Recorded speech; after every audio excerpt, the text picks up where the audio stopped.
오늘 이 사무엘상의 말씀은 그 역사적, 기독교 사적으로 보면 큰 단락에서, 그러니까 제사장, 그러니까 신정 통치에서요, 그리고 왕정 통치, 그러니까 왕의 통치로 넘어가는 장면입니다.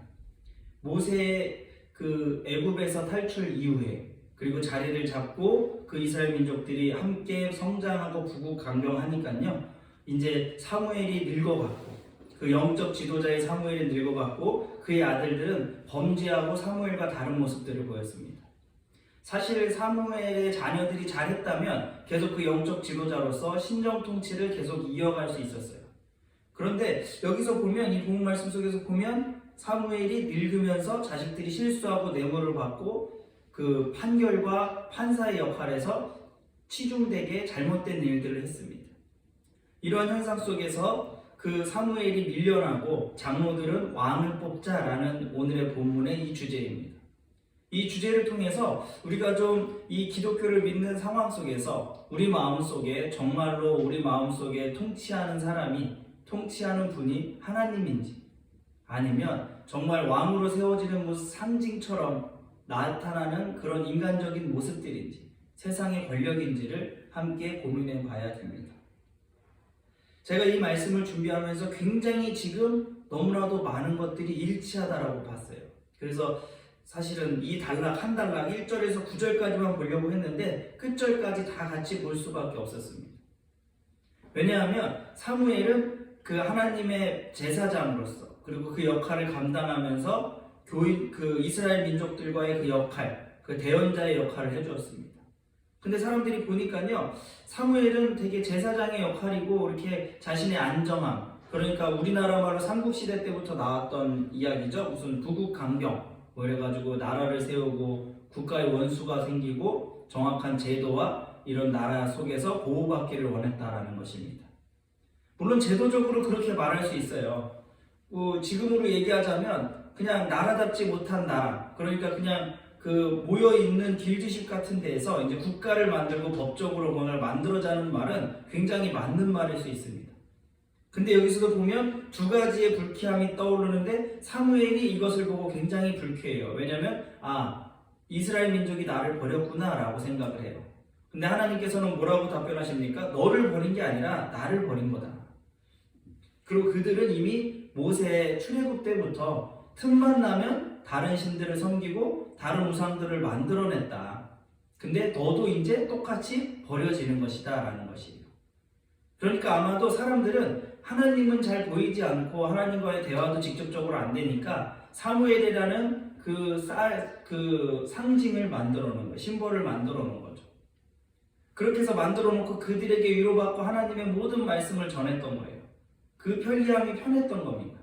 근데 첫 번째는 그 사무엘의 아들들이 그 사무엘의 그 신정통치의 가장 우편에 앉아있는 사무엘의 권위를 깨버리는 거죠. 그러니까 인간적인 왕, 새로운 왕을 필요로 했다라는 거예요. 여기서는 여러 가지 정치적인 상황, 여러 가지 신학적인 상황이 내포되어 있지만 결국은 오늘 본문에서 하나님께서 뭐라고 그러시냐면 해줘라. 근데 해주되 그들이 왕이 되었을 때 어떻게 되는지도 알려주고, 왕권이 통치가 되었을 때 니네들이 어떤 손해를 봐야 되는지 알려주고, 그리고 마지막에 이 본문에서 뭐라고 그러시냐면 하나님께서는 그들이 왕들에 대해서 고통당하고 신음할 때 내가 답변하지 않을 것이다 라고 얘기합니다. 그래서 사무엘은 하나님께서 그렇게 하려니까 왕을 뽑으려면 니네들 교육을 받아야 돼. 그래서 알려줘요. 니네들 왕을 뽑으면 니네 딸도 왕한테 갖다 바쳐야 되고 10%의 세금도 내야 되고 니네들 여러 가지로 10분의 1의 세금과 여러 가지 세금과 고통이 따라. 아들을 낳으면 어떻게 해요? 군사로 바쳐야 되고, 딸을 낳으면 왕의 한영 이런 것들을 바쳐야 된다. 니네 땅들도 바쳐야 된다라고 이야기하죠. 그러나 백성들은 여러 가지 핑계가 있을 거예요. 사무엘 사무엘 아들들은 안 그랬어요. 사무엘 왕들도 떼어먹었잖아요. 그리고 어쨌든 다른 나라들이 왕권을 가지고 잘 성장해가는 것들이 부러웠을 것입니다. 그래서 여러 가지로 사무엘의 그 경고와 그 메시지를 받아들이지 않았어요. 그리고 사무엘도 사실은 영적 지도자였다면 그렇게 얘기를 해야 돼요. 니네들이 사람을 의지하는 거니? 하나님을 의지해야 되는데 사람을 의지하고 왕을 의지하는 거니? 잘 생각해 봐야 된다라고 얘기했어야 되지만 그 속에서 어쨌든 이 장로들과 이스라엘 민족들은 들릴 겨를도 없었고 왕에 대한 요구가 굉장히 강했습니다. 저는 이런 모습들이 우리의 모습과 똑같습니다. 사실은 하나님한테 기도하고 하나님의 응답을 기다리는 것도 좋죠. 근데 어떻게 이 직장 생활을 하고 사회생활을 하면서 하나님의 응답을 기다리고 막 기도하고 막 집중할 수 있겠어요? 그러니까 어떻게 해요? 목회자라는 사람들을 만들어내는 거예요. 그래서 어떻게 해요? 그들이 응답받고 그들이 대원해주고 그들에게 의지하기 시작하는 거죠. 근데 그 목회자들이 어떻게 해요? 결국은 똑같은 사람이라는 걸 깨달아요. 그리고 또 그런 실패와 그런 좌절과 그런 가슴 아픈 상처들 때문에 어떡합니까? 그냥 자기가 만들어내는 하나님의 대원인 심볼들을 만들어내는 거예요. 그런 상처가 없다 하더라도요, 하나님은 잘 보이지 않으니까요, 결국은 살아봤더니 돈이 내 하나님이었고, 내 가정이 하나님이었고, 내 직장이 하나님이었고, 내 자녀가 하나님이었을 때가 많이 있다라는 거예요. 우리는 자꾸 그런 것들을 만들어내야 돼요. 왜요? 눈에 가까이 볼 수 있으니까요. 어른 옛날 말에 했어요. 눈에서 멀어지면 마음에도 멀어진다라는 말처럼. 우리가 하나님을 직간접적으로 경험은 할 수 있으나 우리가 계속 24시간 그렇게 영민하게 반응할 수가 없어요. 그렇기 때문에 그런 것들을 인정하고 제사장처럼 우리가 목회자를 만들어내고 목회자라는 사람들을 한국교회가 계속 만들어냈어요. 그게 뭐예요? 구약적 사고에 의해서 사무엘의 기준에 의해서 만들어냈어요. 그랬더니 목회자들은 어떻게 착각하냐? 어떤 교회 목사님처럼 하나님이랑 자기랑 대등하거나 하나님을 혼낸다라고 생각하는 목회자들이 생각나게 되고, 성경을 가르치거나 하나님의 말씀을 가르치는 게 아니라 나의 생각, 교리를 가르치게 된다는 거예요. 저는 기존에 계신 교회들이 성장하고 발전하는 건 좋았지만 그 발전 속에서 중심이 무엇이냐? 이 성경과 하나님의 말씀이 아니라 무엇입니까? 십자가의 사건이 아니라 보혈의 사건이 만찬이 아니라 무엇으로 변질됐어요? 기업, 사업, 성장, 그리고 교리. 그래서 많은 교육자들이나 설교를 제가 좀 잘하고 싶어서 여러 사람들을 읽으면 성경 말씀 중에 30%는 칼빈 얘기, 루터 얘기예요. 종교개혁자 얘기, 학자 얘기, 신학자 얘기, 하나님 얘기는 없어요. 성경에서 무엇을 얘기했는지 별로 없어요. 그러니까 사람들은 어떻게 해요? 그게 익숙해지니까 성경을 읽어도 누가 해석해줘야 돼요. 여러분들 루터가 왜 종교개혁을 했습니까? 카톨릭이요. 읽을 수가 없었어요. 글을 몰랐어요. 글을. 교황들만 알았습니다. 라틴어를 읽을 수 있는 사람이 없었어요. 교황들 뿐이. 그러니까 교황들이 말해주고, 여러분들 그랬죠. 그 시대에 왜 이렇게 성화나 이런 것들이 유명했는지 아세요? 글이 없으니까요. 그림을 통해서 메시지를 전달했던 겁니다. 그림은 교육이 필요 없잖아요. 그래서 그때 그 시대에 그림이 굉장히 발달했던 거예요. 지금도 마찬가지입니다. 우리가 한글을 읽고 영어도 읽는 사람 많아요. 근데 영어 성경, 한글 성경은 읽는데요, 어떻게 해석해야 될지 모르고 어떻게 볼지 몰라요. 교회 30년, 20년 다녀도. 그냥 우리 목사님이 그랬어요. 제가 대학원에서 공부할 때 제일 재밌던 게 뭐냐면 이제 장로님들이 은퇴하시면서 오세요. 그래서 교수님들이 이렇게 신학적인 걸 가르치면 난리가 나요. 우리 목사님 그렇게 얘기 안 하셨는데요. 그리고 싸우는 거예요. 그러면은 교수님들도 좀 무책임할 수 있는데 그렇게 얘기해요. 그럼 목사님한테 가서 신학하세요. 이런 괴리들. 우리는 정말로 똑같은 성경을 보고 있고 똑같은 하나님을 믿고 있는데 우리가 생각하는 하나님의 상징, 하나님의 신분은 다 다른 거예요. 어떤 사람은 세상 중심적, 어떤 사람은 가족 중심적, 어떤 사람들은 교회 중심적인 거예요. 교회가 하나님인지 하나님의 교회인지 구분이 안 가요. 이게 나쁜 말이 아닙니다. 무엇이냐면 자기가 믿는 그분이 교회인지 하나님인지 교회 중심적 사고예요. 교회 공동체, 교회의 성장, 교회의 건물 이런 것들이 하나님이 돼버리는 거예요. 이런 사회에 너무나도 우리는 팽배하게 살아갑니다. 그리고 하나님이 정확히 알고 계신다라는 거예요. 우리는 여러 가지 핑계를 댈 수 있어요. 하나님, 내가 그래도 교회를 잘 섬기잖아요. 주일날 꼬박꼬박 참석하고 헌금 생활 잘하고 다 하고 있잖아요. 근데 하나님은 기가 막히게 하시는 거예요. 여기서 말했듯이 뭐라 그럽니까? 쟤네들은 출애굽 때부터 어떻게든 기회만 보면 가까운 우상들과 신상을 만들려고 했던 사람들이다라고 하나님은 알고 계시는 겁니다. 그러면 그때 사람들만 그럴까요? 우리도 마찬가지예요. 왜요? 우리가 이 DNA, 인간적 DNA를 그대로 받고 태어났기 때문에요. 우리는 별다를 게 없습니다. 자꾸 목회자들이 막 가끔은 설교자들이 옛날 구약시대 실수했던 사람들은 악인이고 뭐 사탄이 들렸고 우리는 아니고 그게 아닙니다. 똑같은 인간으로서 똑같은 고민과 번민에 빠져있고 똑같이 행동할 때가 한두 번이 아닌 거예요. 근데 왜 우리가 성경을 보냐? 이런 성경을 봄을 통하여서 우리가 어떻게 합니까? 하나님의 마음을 알아가고 우리가 고쳐나가고 똑같은 실수를 하지 않기 위함인 겁니다. 우리 마음속에요 하나님이 보이지 않을 때가 있어요. 급해 죽겠는데 하나님 안 보인단 말이에요. 급해 죽겠는데 어떻게 해야 될지, 왼쪽으로 할지 오른쪽으로 가야 될지, 막 주식을 사야 될지 팔아야 될지, 자식을 대학을 보내야 될지 말아야 될지, 유학을 보내야 될지, 취직을 시켜야 될지 모를 때가 많이 있어요. 그럴 때 어떡합니까? 우리는 급하게 하나님의 응답을 들으려고 찾을 때가 많아요. 근데 이스라엘 민족도 맞습니다. 사무엘이 있을 때는요, 사무엘에게 물어봤어요. 근데 과연 사무엘에게 다 물어봤을까요? 그렇지 않았다라는 거예요. 사무엘에 걸리고, 사무엘에게 몰래 다 걸리고, 큰 일들만 그렇게 했다라는 겁니다. 결국은 어떻게 해요? 모든 것들이 내가 믿는 하나님을 통해서 우리의 환경과 모든 상황에서 결정되어지고 바라봐야 된다라는 것입니다. 근데 재밌는 건 너무나도 잘 알고 있는데 우리가 하나님을 직접 보기가 너무 어려워요. 불편해요. 힘들어요. 그거는 인정할 수밖에 없는 거예요. 그러니까 자꾸 목회자를 의지하려고 그러고 내 엄마를 의지하려고 그러는 거예요. 그리고 주변에 기도를 많이 하고 영적인 사람들을 의지하려고 하는 거예요. 뭐 그런 것들도 나쁘진 않습니다. 뭐 가이드로서 나보다 먼저 간 사람으로서 의논하고 이런 것들도 좋습니다. 그러나 오늘의 말씀 속에서는 그 본질이 무엇입니까? 하나님을 찾기보다는 세상의 것들, 하나님을 포장하여 만들어놓은 나의 가까운 세상의 것들, 내가 주인 삼은 어떤 것들을 자꾸 하나님이라고 하면서 붙여주고 핑계를 대는 거예요. 그러니까 뭐예요? 자식들에게 잘하는 게 뭐 성경에 자식들한테 잘하라고 그랬으니까 자식들한테 잘해야지, 그리고 자식한테만 잘하는 거예요. 내 직장과 내 삶 속에 매여 있고 내 하나님이 어떤 분인지 구분이 안 될 때가 많이 있어요. 제가 예전에 일을 할 때 가장 힘들었던 건 그거예요. 제가 직장생활 굉장히 많이 하고 일도 많이 했었는데요. 일이 힘들진 않았어요. 근데 일이 끝나고 났을 때 그 공허함이 있어요. 월급을 받고 할 때 공허함이 무엇이냐면 내가 하나님의 종인가 저 사장의 종인가. 그리고 또 월급을 받고 카드 회사에서 이렇게 뚜루룩 나가잖아요. 그러면 내가 이 회사 직원인가 현대카드의 직원인가, 내가 누구를 위해서 사는가 라고 고민할 때가 많이 있다는 거예요. 우리는 오늘 이 말씀을 통해서 이 상황을 보면서 이 근본적인 것들을 좀 바꿔나갔으면 좋겠습니다. 물론 세상을 사랑할 수 있어요. 세상에 집중할 수 있습니다. 자녀를 사랑해야죠. 그리고 돈을 좋아하고 쫓아가야죠. 돈을 벌어야죠.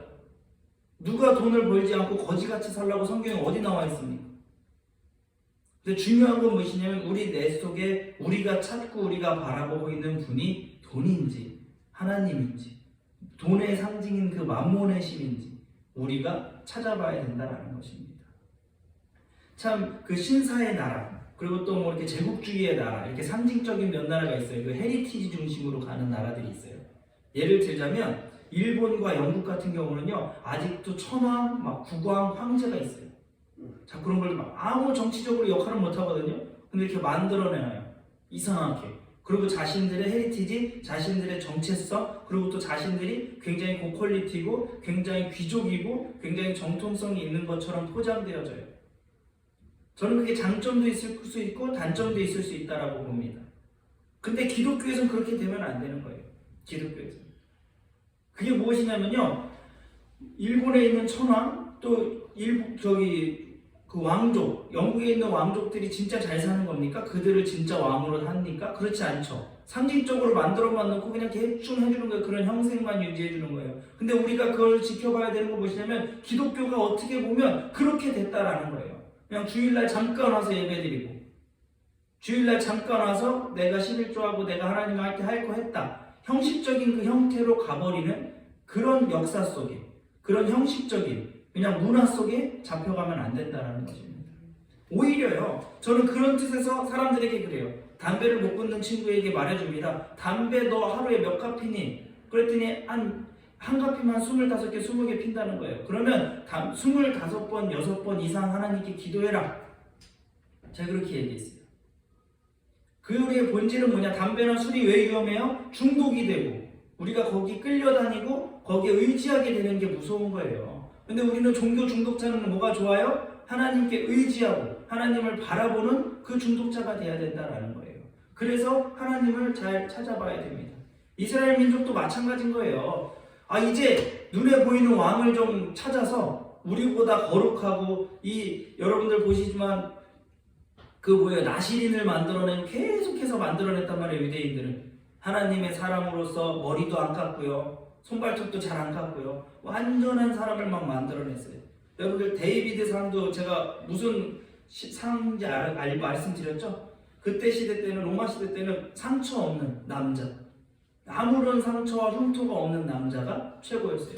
지금으로 남성미를 얘기하자면 데이비드 상은 어때요? 막 근육이 막 이만큼씩 있어야 돼요. 막 크고. 근데 그때는요, 다윗상을 보세요. 아무것도 없어요. 근육도 없고 몸 볼 것도 없어요. 그런데 아무 상처도 없는 깨끗한 남자의 모습을 나타내는 거죠. 그 시대의 상징, 그 모든 것들이 나타냈을 때 우리는 무엇을 만들어야 됩니까? 우리 삶 속에 우상을 만드는 것이 아니라, 하나님의 존재를 대처하는 것이 아니라, 왕을 만들어내는 것이 아니라 뭐예요? 하나님을 직접 믿을 수 있어야 된다는 거예요. 근데 우리는 자꾸 불편하니까 만들어내죠. 그래서 목사님들 자꾸 골라요. 내가 저 목사님이면 인정할 수 있어요. 내가 저 목사님 설교면, 그러니까 어떻게 돼요? 교회가 하나님 중심이 아니라 목회자 중심이 되는 거예요. 그리고 목회자들도 어떻게 해요? 헷갈리는 거예요. 내가 하나님인지 하나님이 난지 헷갈리는 거예요. 그렇게 해서 교회들이 계속 지탄받고 욕을 먹고 있음에도 불구하고 그걸 기득권이라고 생각하고 내려놓지 못하는 거예요. 저는 그리스도의 교회가 가장 좋은 게 무엇이냐면 그냥 수평적인 교회. 전도자, 목회자는 성경을 좀 더 공부하고 좀 더 말고 안 사람이 전달해 주는 거예요.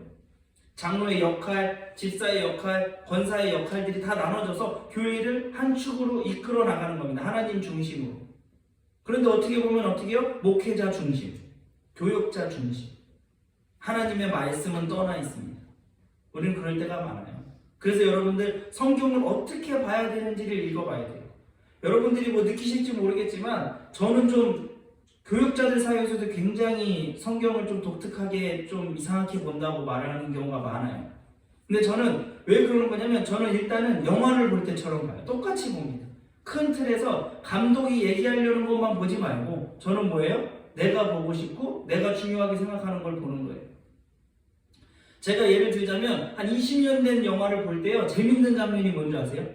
지금 되게 유명한데 20년 전에 봤더니 엑스트라더라고요. 저는 그런 것들을 발견하는 재미로도 봐요. 우리가 성경을 볼 때요, 자꾸 누가 알려준, 성경은 이렇습니다, 이 본문 말씀은요 이렇습니다 라고 얘기하면 그걸 그대로 믿는 것도 중요하지만 다른 방법으로도 우리가 나름대로 볼 수 있어야 된다는 거예요. 왜요? 성경은 하나님께서 우리에게 주신 말씀인 거예요.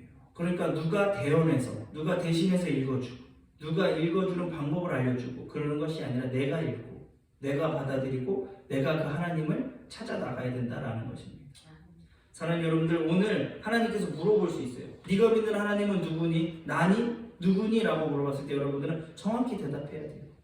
그리고 여러분들이 기도했을 때 하나님의 모습을 보고 싶고 이것도 하고 싶고 저것도 하고 싶고 이것도 하고 싶은데요 하나님 이라고 얘기했을 때 그게 정말로 하나님의 모습이고 하나님이 원하는 것인지, 아니면 내가 만들고 싶어하는 하나님, 내가 짓고 싶어하는 성, 내가 만들어가고 싶어하는 하나님을 내가 만들고 있지는 않는지, 우리가 그런 것들을 구분할 줄 알아야 됩니다. 우리가 기도할 때요, 이게 하나님의 뜻인지 아닌지 그런 거 구분할 때도 중요할 수 있어요. 그런데 가장 중요한 건 무엇이냐면 우리가 하나님을 정확히 알아가는 거예요. 하나님이 무엇을 원하는지, 내 마음속에 하나님을 어떻게 그려나는지가 굉장히 중요한 거예요.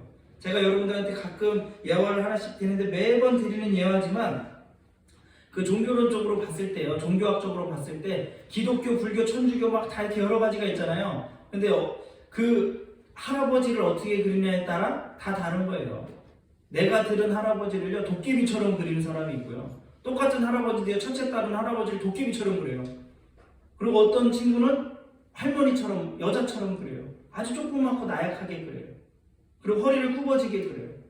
그런 것들은 어떻게 합니까? 우리가 느끼는 대로 그려내는 거예요. 그럼 우리는 어떻게 해야 됩니까? 그런 하나님들을 제대로 된 할아버지, 제대로 된 우리의 신을 찾아가는 것들이 노력이고 신앙생활인 거예요. 그냥 누가 던져주는 걸 믿고 아멘 따라가는 것이 아닙니다. 사랑하는 여러분들, 여기 속에서도 마찬가지예요. 분명히 사무엘이 잘못했습니다. 자식 교육 잘못 시켜서 자신의 정체성이 깨졌고요. 자식들이 실수했어요. 그리고 그들이 왕을 뽑아달라고 요구하는 거에 무릎을 꿇을 수밖에 없었고 하나님께서도 허락하셨어요. 그리고 신정 통치에서 왕 통치로 넘어가는 이 영광 관계 속에서 우리의 삶 속에서도 마찬가지.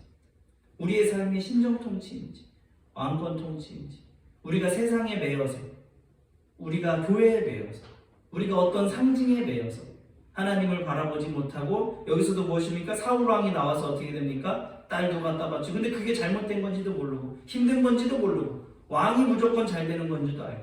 그래서 이 사울 왕의 부족함, 연민을 느끼는 이 장면이 무엇이냐면 이 사무엘서에서 계속 나타나요. 인간적인 사무엘을, 인간적인 사울 왕을 나중에 나타내고, 다윗과 골리앗 싸움에서도 어떻게 됩니까? 사울 왕은 나가지도 못하고요, 소년 다윗에게 갑옷을 던져주고 마는 왕이 되어버리는 거예요. 근데도 이 장로들과 이스라엘 백성은 뭐예요? 그런 왕을 자꾸 요구하는 겁니다. 눈에 보여지고 내 앞에 있는 왕, 인간적인 것들. 우리도 마찬가지입니다. 우리 신앙생활에 그런 것들이 있다면 오늘 잊어버리시고, 정말로 내가 바라봐야 되고 내가 만들어야 되는 하나님의 모습은 어디에 있을까요? 이 성경에 있을 것이고 우리 마음속에 있을 것이고 우리가 찾아가야 됩니다. 만들지 마세요. 우상을 만들지 마요. 일본 같은 데 가면 얼마나 잡신들이 많습니까? 자기가 좋아하는 인형이 우상이고 자기가 좋아하는 그림이 우상이고 별의별 게 다 우상이에요. 거기에 절하면 우상인 거예요. 우리도 마찬가지입니다. 우리 세상 속에 절하고 우리가 끌려다니는 것이 우상입니다. 우리가 만들어낸 왕, 이스라엘 민족들이 만들었던 그 왕의 모습이 아니라 정말로 애굽에서 끌어냈던 그 하나님의 모습, 그 역사함을 믿고 기다리고 찾아가고 느끼고 기억하는 우리 성도들이 되기를 소망하도록 하겠습니다. 찬송가 50장 찬양하시고 예배를